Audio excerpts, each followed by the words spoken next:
Prudent Scholars in association with Goa Headmasters Association.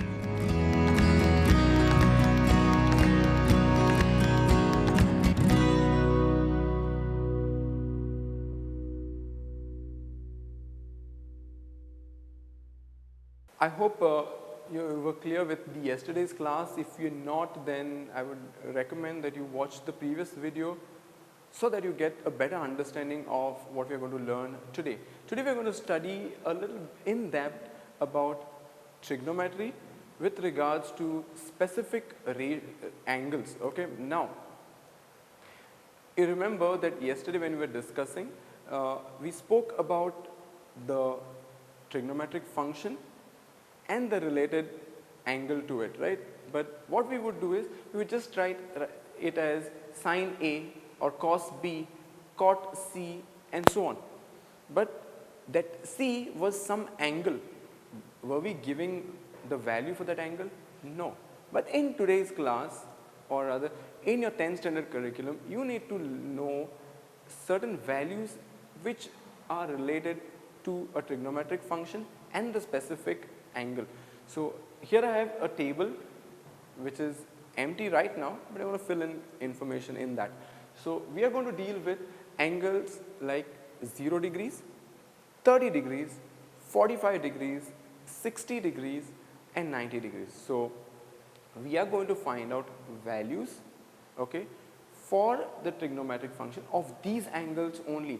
Now can it be like I can have 31 degree and I want to find out the value of that trigonometric function for that angle? You can. If you use a scientific calculator, then you can find out, but in your class of 10th standard, you just have to worry about 0, 30, 45, 60, 90. That's it. Okay. Now, so no one is going to ask you this entire table, to write on an answer paper, but you are going to solve problems based on that.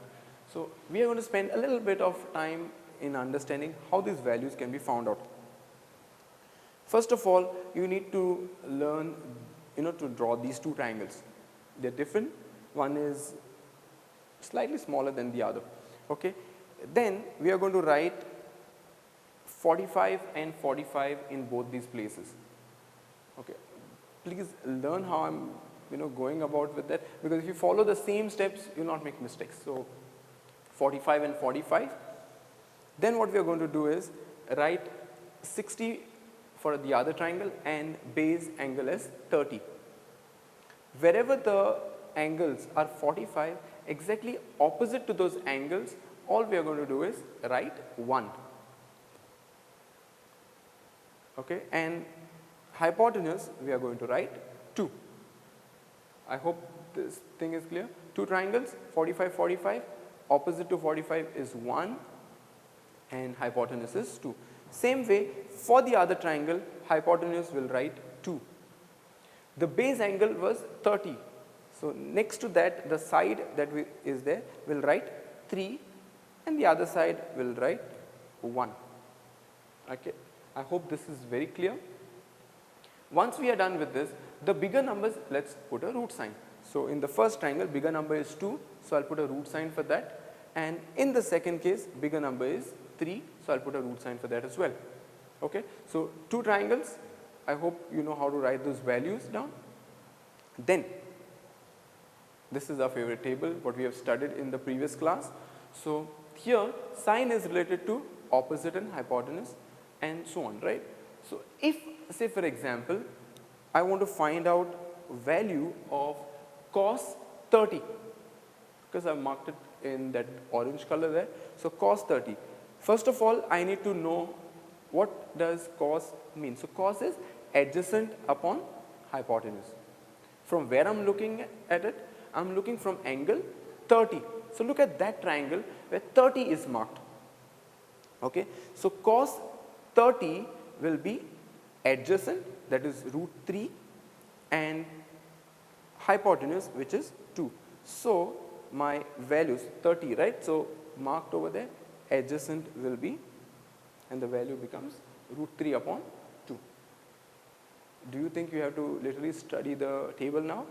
No, because if you know that part, of knowing the entire table of sine, cos, tan, cot, sec, cosec and the triangles exactly correctly, okay, exactly and correctly, you will be able to do this table done. So let's try another one.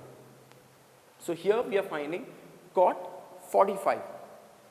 First of all, we have to locate where is angle 45 and what is cot. So cot is nothing but adjacent upon opposite. So let us take mark one 45 angle. Now you will say there are two 45 degree angles. Which one should I consider? You can consider any one of them. It will not change the value. Okay.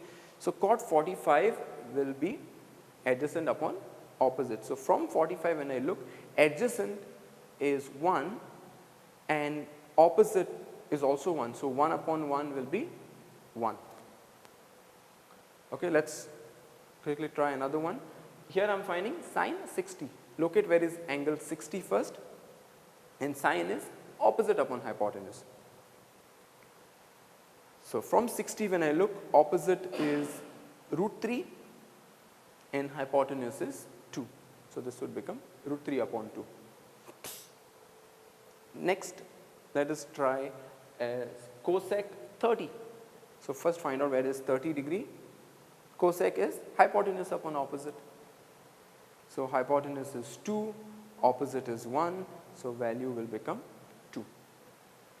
Okay. Now like this you can find out all the other values, so you can try a few. I am finding for tan 30. Can you look at the table and the triangle and think what could be the answer? First locate the 30 degree angle. Tan is nothing but opposite upon adjacent, so it would become tan 30. I marked it for you, 1 upon root 3. Did you think of that as the answer? Good enough, then you have already understood the entire method of going about with this. Let's try another one, sec 60. Okay, and by the way it is sec, okay, S-E-C, sec. So here 45, it will be hypotenuse upon adjacent, and that's how you get all the values. So I'll just quickly run through it. And like this, when you do, one sec. Okay.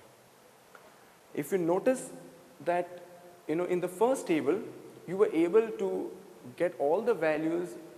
I know I've just rushed through it quickly. You can take a screenshot right now and then, check for yourself. But you are able to find out values for 30, 45 and 60.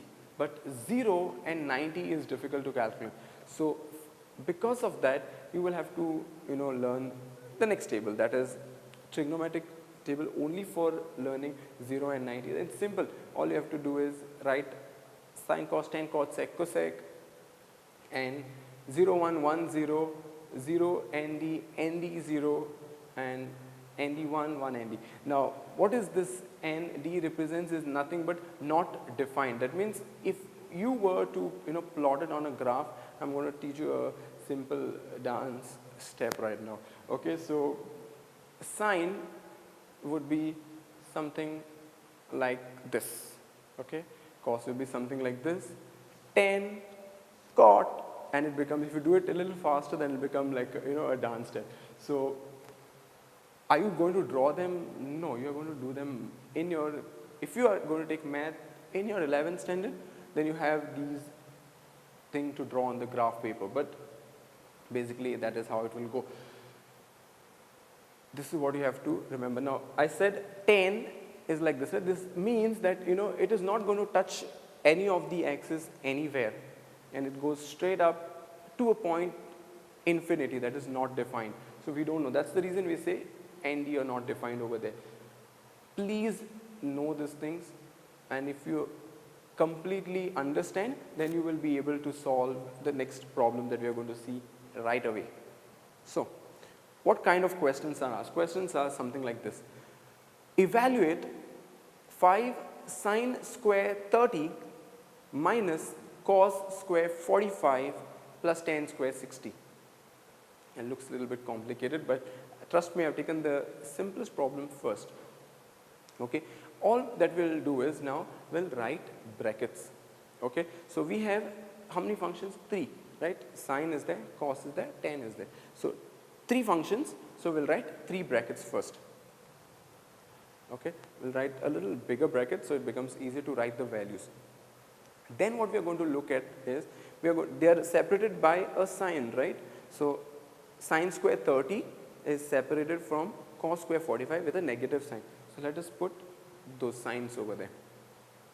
Then I will check for my trigonometric function, is there a square or a cube, whatever is the value, then I will write that also. So in this case, it is square, right? So I will write squares in all these places, wherever there is. Next, what I will do is, any number that is there multiplied with the trigonometric function, then I will write that also. So here it is 5. In the other 2 places, there is no number, right? So just leave it like that. Okay. After you have done this, then we go to our usual table and the 2 triangles. Simple, right? So when you're solving, look at that question. Okay, how many functions are there? Those many you will write brackets. Okay, 2-line brackets, big ones. Okay, then whichever sign is there, plus, minus, I will put it. Multiplication also can be there. Okay, I will write those. Then if it is raised to a square or a cube, I will write those outside the bracket. The numbers which are there multiplied with the trigonometric functions, I'll write those. And now we will write a value. So in the first case, forget about that square for a while. It is sine 30. First of all, what is sine? Sine is nothing but opposite upon hypotenuse. From where are we looking at? We are looking from angle 30, right? So looking at angle 30, okay, it would become opposite from sine 30, right? So opposite is 1, hypotenuse is 2. So the value of sine 30 is 1 upon 2, and that it is sine square, and I've already written the square, so there is no problem now. Next is cos square 45. Keep square for a while and then just find out the value of cos 45. Cos is nothing but adjacent upon hypotenuse, and we are looking from angle 45. So adjacent upon hypotenuse, when you do that, you will get 1 upon root 2. Square is already put, so no problem. Next we have tan 60. Tan is opposite upon adjacent. From which angle? 60. It will be root 3 upon 1. So in the previous part I was telling you, you don't need to actually study the entire table, is because of this. Imagine you are going to solve this problem, but you are spending another 10 minutes to write the entire table. How much time are you going to actually waste? So time is money, and time is marks over here. So don't waste them. And simple, right? So I've written all those values. If you do this correctly, technically you should get half mark for each of these, but depends on how the marking scheme goes. It changes. So once we are done with this, we are going to, in the next step, we are going to write those brackets once again. So let's do them again. Okay. And what we are going to do is write the signs, and we are going to square all whatever is there in the bracket. Wherever we have put a square, we will square that value. So 1 square will become 1, 2 square will become 4. So the value that I will write in the first bracket will be 1 upon 4. And I have already calculated that square, right? So I don't write that square once again. This 5 is outside, so I have written it 1 upon 4. In the second bracket, previous one it was 1 upon root 2. So squaring that, 1 square will become 1 upon root 2 square will become 2, because that root sign and the square sign will cancel off, and what we'll get is 2. So 1 upon 2. Okay. In the third bracket, it is root 3 upon 1 the whole square. So root and the square cancel, so I'll get 3, and 1 square will become 1. So 3 upon 1. I hope this part is clear till here. If you follow the exact same procedure, trust me, you'll not make mistakes. Then what we are going to do is, we are going to multiply the number, whatever is outside, multiply it only in the numerator, because it is just 5, right? So if it is written in the numerator, multiply it only with the numerator.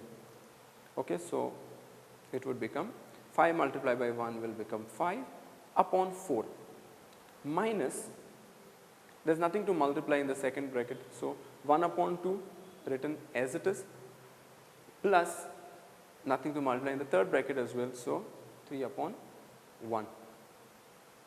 Now what we are going to do is, if you notice carefully, the denominators are all different. So I need to find out, or I need to make the denominators same. And how I do it is by using the LCM method. So take all those denominators and write it separately in the rough column. And all these things you have already studied in your 8th standard, 9th standard, and probably in this, even in the 7th standard. But still, if you can't remember, then check it out. Okay, so I will write all the numbers here. Then I will put a line like this, and then I think of a prime number, the smallest prime number. So we'll start with 2. Okay. Now my idea is to make all those numbers 1, 1, 1, which are presently as 4, 2, 1. So taking 2, which is my own thought number, I will multiply and I see whether I can get 4 as the answer. So 2 times 2 is 4, and 2 times 1 is 2, and 1 is written as it is. So the numbers which are green, written in green, are just telling you that I have multiplied so that I can get the top number as the answer. So it is possible. And if at all is the same, 1 means it is the end of it, so just get that 1 down, that's it. Now again think of another number which I can use to multiply and get 2 as my answer. So it can start with 2, right? So take 2, and 2 1 times is 2, 1 is already there, so just bring them down. Now my whatever I thought of creating is done, right? So the idea was to change that 4, 2, 1 to 1, 1, 1, which is done already. So this part is clear. Once I have done that, whatever number that I have, I was thinking of and used them there, those numbers need to be multiplied. So the ones which are in red especially. So 2 multiplied by 2 will become 4. Okay. So this 4 will become my new denominator. So I'll put one big upon sign and write 4. Okay, once I have done this, I will take all the fractions that I had got in the previous step, that is 5 upon 4, 1 upon 2 and 3 upon 1.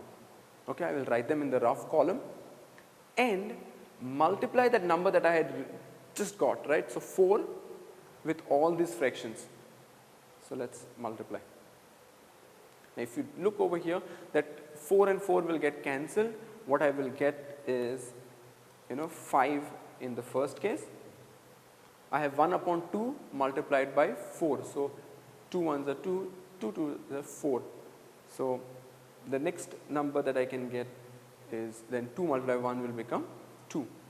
In this case 1 and 4 I can cancel, so 3 times 4 will give me 12. I hope this thing is clear, because this is in the entire problem of this kind, all you have, students mostly make mistakes either substituting the trigonometric value incorrectly or finding, doing all this arithmetic incorrectly. So just learn this method and you'll be able to solve them, like a pro. So this, here what happens, so 5 minus 2 plus 12, so 12 chocolates you have, I take 2 from there, so I'll get 10, and 10 plus I give 5 more, so it will become 15, and upon 4 is as it is, so it will become 15 upon 4. So whatever the question was, that 5 sine square 30 minus cos square 45 plus 10 square 60, after solving, the answer that you will get is 15 upon 4. Okay, if you want to take a screenshot, you can, and then write it down later. Let us solve another one. Alright, so 9 cos square 60 plus root 2 sine 45 minus cot square 30. So what was the first step? First step was just to write the brackets. Here I have written. Next step is to put the signs. Okay. Wherever there is square or a cube, put that outside the bracket on top. So first one there is a square, second one nothing, third one there is a square, so I'll put that. Okay. Then I will write any number which is multiplied to that trigonometric function, we'll do that. Okay. And now we need our usual table and the two triangles. So what are we looking at? We are looking at cos 60 from angle 60. So from angle 60 when I look, cos is nothing but adjacent upon hypotenuse. So adjacent will become 1, hypotenuse will become 2. So this would become 1 upon 2. Okay. Then sine 45. So look at the first triangle, whichever 45 you want. So 45 will be, sine is opposite upon hypotenuse. So from there opposite is 1, hypotenuse is root 2. So the value that comes in there will become 1 upon root 2. Next one is cot 30. So cot 30 will become, cot is what? It is nothing but adjacent upon opposite. So when I am looking from 30, adjacent is root 3 and opposite is 1. So it will become root 3 upon 1. Next step, all I have to do is square whatever is there. So when I do that, write the brackets, then write the signs and whatever is outside the bracket. So 1 square will become 1 upon 4. Okay. Here there is no square, right? So I'll write 1 upon root 2 as it is. Next one there is a square. So root 3 square will become 3 and upon 1 will remain as it is. Now what I have to do is whatever is there outside the bracket I will multiply. So 9 multiplied by 1 will become 9 upon 4. Root 2 multiplied by 1 will become root 2 upon root 2 and minus, or root 2 upon root 2 we can cancel it off and I'll write 1 upon 1. Now another small thing to keep in mind over here is that sometimes when these numbers are strategically put over there, you tend to cancel them off and even not write that fraction. That's the time you'll make a small error of calculating. So don't do that. Write that fraction as it is. Okay, even if it is 1 upon 1. And then here it will become 3 upon 1. Now here are my denominators same? No, they are different, right? So all I will do is write them, okay, in the rough column 4, 1 and 1 and then put lines like this. Think of a prime number, smallest prime number, start dividing and I will get, think of 2 times is 4 and then rest as 1 as it is. Think of another number and then I'm sure you're thinking of 2, right? So 2 once is 2 and rest all the numbers are same. Now once I've changed whatever I had written there 4, 1, 1, my idea was to convert them into 1, 1, 1, which are however many numbers you have. The idea is that. So once you have managed to do it, multiply the numbers that are outside. So the numbers that are in red, so 2 multiplied by 2 will become 4. Put a big upon sign, okay, and then write 4. Then what are we doing? We are writing all the fractions once again. 9 upon 4, 1 upon 1, 3 upon 1. And then what are we doing? Multiplying that new number, the denominator what we got, and multiply it with all the fractions. So doing that will become this. Once we have done this part, all I will do is cancel whatever I can. So 4 and 4 can be cancelled off, and in the first fraction I will get my answer to be 9. Second one, nothing can be cancelled, so 4 multiplied by 1 will become 4. Second one, 3 multiplied by 4 will become 12. Okay.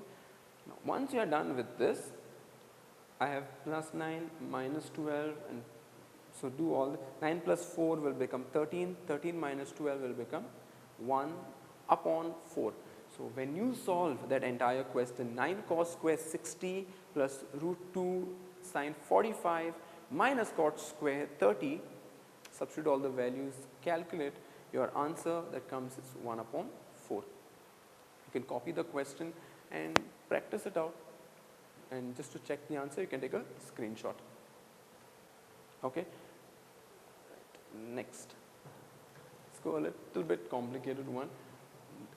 I said complicated, not difficult. Okay. Here you have a question written in numerator upon denominator. Nothing changes, same procedure. Here we are going to see how many fractions are there. Let's take in the numerator first. How many? Cos, sec and tan. So 3 brackets in the numerator and 2 brackets in the denominator. So let's do that. A big upon sign and this. Then we are going to check for that trigonometric function is square there. So in the first case, yes. Second case, yeah. Third case also there's a square. So we'll put those squares. Everywhere there's a square, right? So let's write that. Signs and numbers outside which are there and all the squares. Now we need the usual table and the triangles. Okay. Now we are looking at cos 60. So look at the angle where 60 is there, and cos is nothing but adjacent upon hypotenuse. So adjacent is 1 and hypotenuse is 2. So it will become 1 upon 2. Same way, sec 30. Now sec 30 will be, I'll look at where angle 30 is. Sec is nothing but hypotenuse upon adjacent. So hypotenuse is 2 and adjacent is root 3. So this would become 2 upon root 3. Next is tan 30. Tan is opposite upon adjacent. So 30, when I look from 30, opposite is 1, adjacent is root 3, so it will become 1 upon root 3. Same way, sine 30. Sine is opposite upon hypotenuse, and opposite is 1, hypotenuse is 2, so that would become 1 upon 2. Okay. Next is cos 30. Cos is adjacent upon hypotenuse, so adjacent is root 3, hypotenuse is 2. Okay. So I hope till here you are very clear with this. Next, what we are going to do is write the same brackets once again, and we are going to square those values. So let's put a big upon sign, all the brackets, signs and numbers which are outside, and then all we are going to do is just square whatever is inside the bracket. So 1 upon 2, the whole square will become 1 upon 4. 2 upon root 3, the whole square will become 4 upon 3. So whenever, think of it this way, whenever there is root sign, there is no, that root and the square will get cancelled and you will write the number as it is. Sometimes students make a mistake over here also. They will square and write 2 square as 4 and root 3 as 9. So don't do that mistake, keep that thing in mind. So this will become 4 upon 3. Next, 1 upon root 3 will become, can you guess? 1 upon 3, correct. And next is 1 upon 2, so it will become 1 upon 4, and root 3 upon 2 will become 3 upon 4. Okay. Once we are done with this, all I will do is whatever is outside the bracket we will multiply. So I'll just quickly we do it in that same step. So pay attention. So 5 multiplied by 1 will change this to 5 upon 4. Okay. 4 multiplied by 4 will become 16 upon 3, and as it now once I have multiplied, I don't require all those brackets, right? So let's remove them and let's take the entire problem on the next page now. So I've written the same numbers back again. are my denominators in the first section of that entire numerator, are they same? No. So all I will do is write them separately in the rough column. So the numbers will be 4, 3 and 3. The idea is to change these numbers into 1, 1, 1. So I'll start with 2 and I can cancel off 2 2s are 4. The rest of the numbers I can't divide with 2, right? So I'll just write it as it is. Next, think of another number, that is 2 again. So I'll first change that 2 to 1 and 3 will remain as it is. Now I have to think of another prime number with which 3 can be cancelled off, and so 3. So 1 will remain as it is and 3 1s are 3, 3 1s are 3. So now whatever numbers that I got in red outside, all I will do is multiply them, and that would become 3 times 2 is 6 and 6 times 2 becomes 12. So the number that I got now after multiplying is 12. Take that number and write it under one denominator. But this is the denominator of the numerator, entire combination itself, right? So we'll do that properly. So here, and then 12 will be written after the first line. Now if you look at the second case, in the denominator, the denominators are same, right? So when the denominators are same, just write them 1. So there are only 2 fractions and both the places denominators are same. So I'll write it once. So this would become upon 4. Next what we are going to do is write the fractions. So 5 upon 4, 16 upon 3 and 1 upon 3. And multiply. What will you multiply? Will you multiply 12 or will you multiply 4? We have taken the fractions of which we have calculated the value as 12, right? So you multiply 12 to it. Okay, then 4 and 12 can be cancelled. So 4 1s are 4, 4 3s are 12. So this 3 and the 5 which is there multiplied will give me 15. Okay, in the second case 3 4s are 12. So 3 4 are, so 4 multiplied by 16 will give me 64.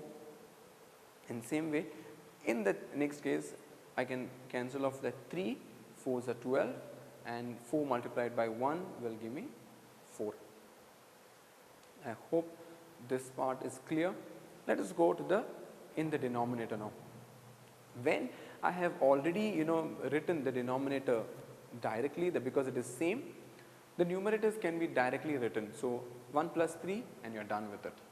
Okay, so keep that thing in mind. If at all my denominators in the second case also were different, then I would do the same step, write all the denominators separately in the rough column, take some number of your own, do all this calculation, take all the fractions, multiply with that number that I have got, that is the LCM, and then calculate. The procedure remains the same. Now in this problem, my denominator was same, that was 4 in both the fractions, right? So I've written it directly, and whatever is in the numerator, I'll just write them down.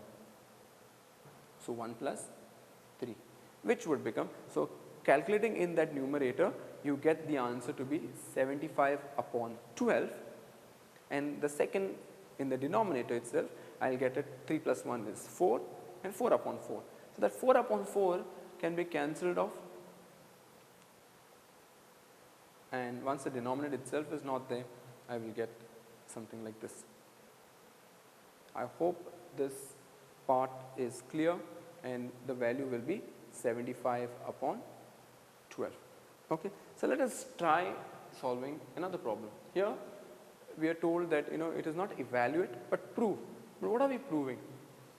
Sine 30 plus sine 60 upon 1 upon sine 30 plus sine 60 is equal to what? It is equal to root 3 upon 3. Okay, so let us solve a problem where we are dealing with sine 30 plus sine 60 upon 1 plus sine 30 plus sine 60. Here we are supposed to equate it to something, because that's why it is said prove, right? So prove is nothing but root 3 upon 3. So what we'll do is we'll take that left hand side first and write it once again, and then start solving it. So again, first write the brackets for all the trigonometric functions that are there. So in this case, numerator has 2 brackets, so I've written that, and in the denominator again 2 functions, so 2 brackets. Write all the signs, the numbers that are multiplied with the function. Are there any? No, but there is one which is added, right? So I'll write 1 over there. Now we require,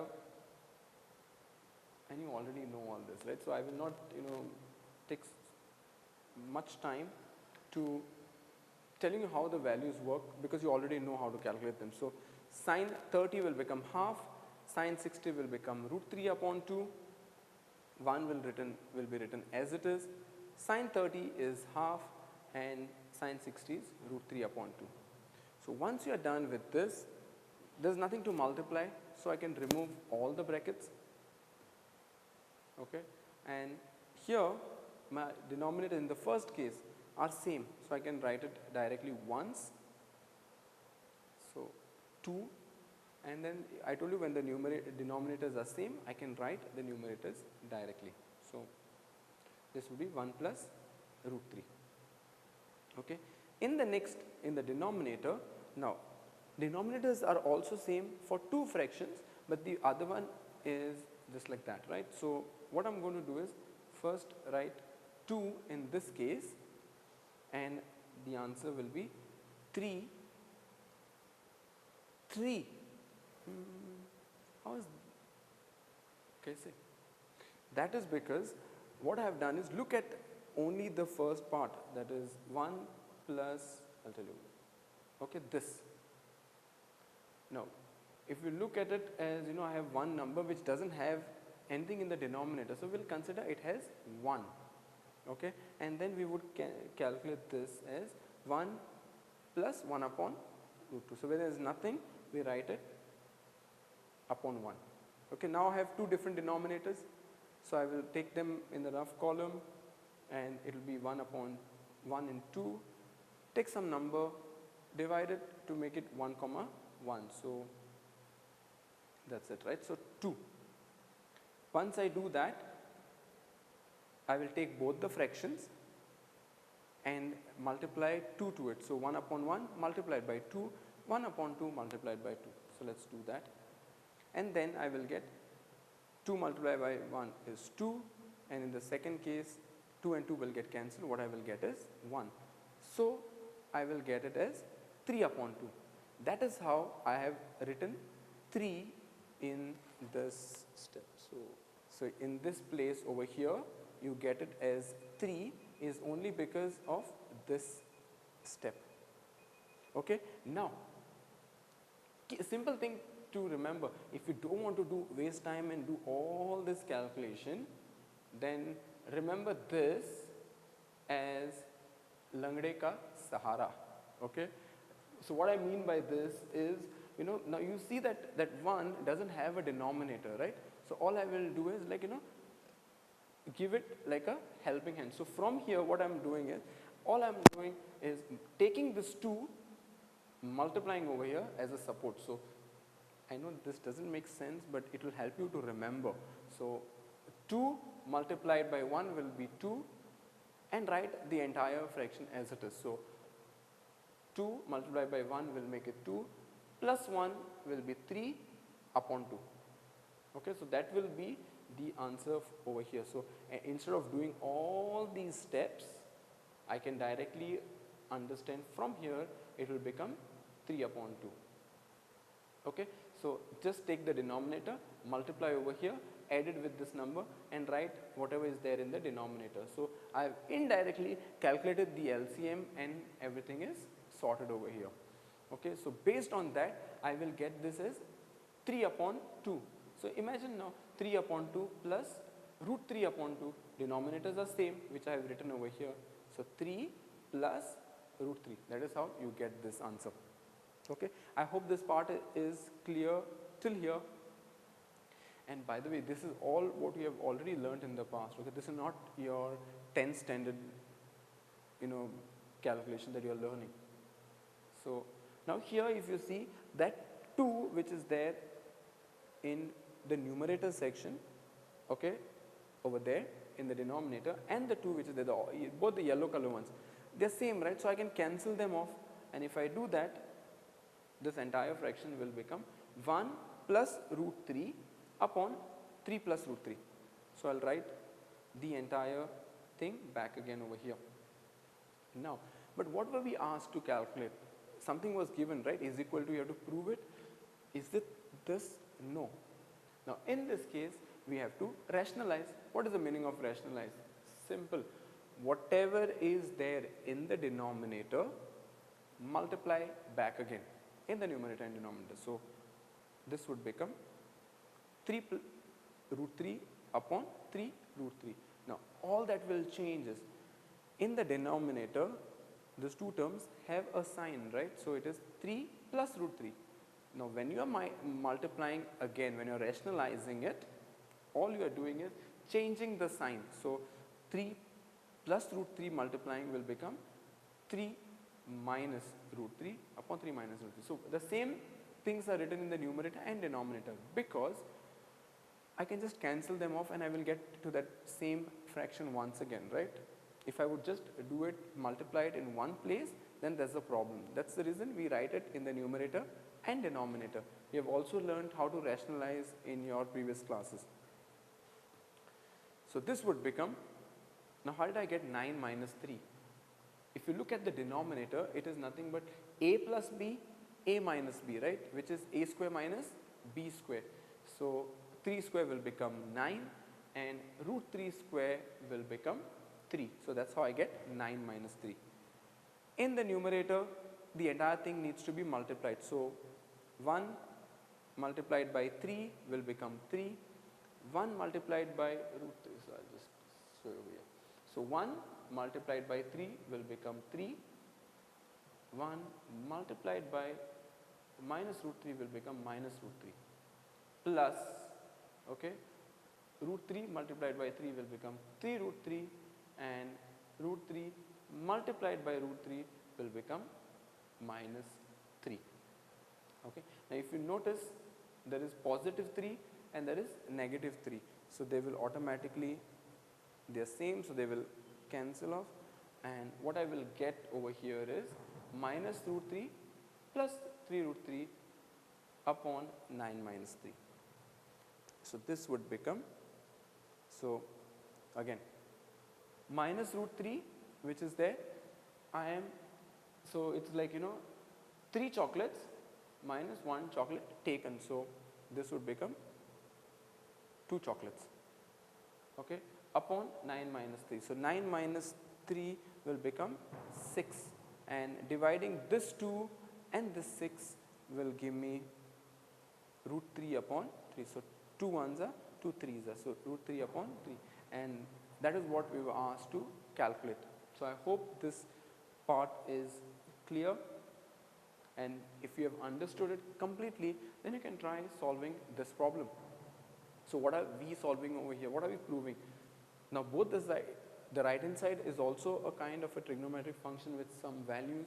This side also is the same thing. So all I will do is write it as left hand side, substitute values, get an answer, stop over there, write right hand side, write that, calculate the value, and both those values should come same. So once you're done with that, then the problem is done. So left hand side is equal to right hand side, and you can solve this as well. I know they look very complicated, but if you follow the same step, put the bracket, square wherever it is there, signs, numbers which are outside, multiply them after substituting, all these things very carefully, then trust me, you will not make mistakes. Just a caution over there, it is multiplied, right? So just solve this entire part, okay, this entire part first, multiplied by this entire part. So all you have to do is calculate them separately, and last just multiply them and you're done. So these problems should be done on my channel, as I've already put these problems. So go ahead and check it out if you want to check the answers for these problems. And that's it for today's class. We'll continue in the next section. Thank you very much.